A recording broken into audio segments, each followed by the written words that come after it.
ఎందుకు కలిగింది?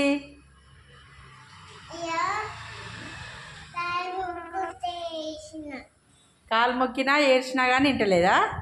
అయ్యో చూడండి ఫ్రెండ్స్, కిట్టు బాధలు. కిరణ్ కాలు మొక్కిండు, ఏడ్చిండు, అయినా కానీ కిరణ్ చలుగుడు ఊరుకోవట్లేదు.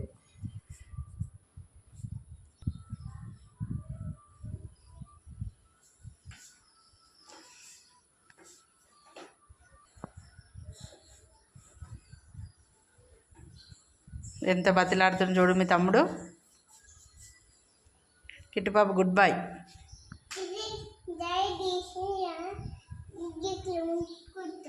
చెయ్యి తీసేసి గట్లా మొక్కుతున్నావా అని బాగుంచండి బిడ్డ.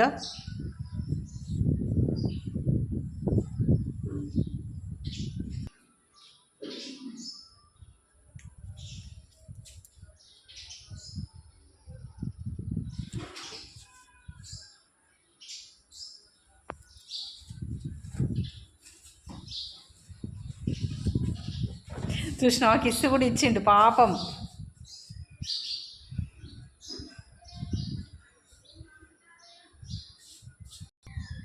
మెచ్చని పోషమ్మ తల్లి,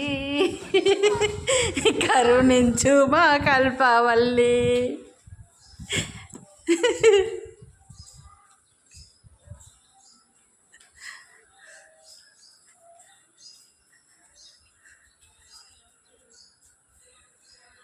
మళ్ళీ ఇక్కడికి వచ్చి అలిగి కూర్చుంది.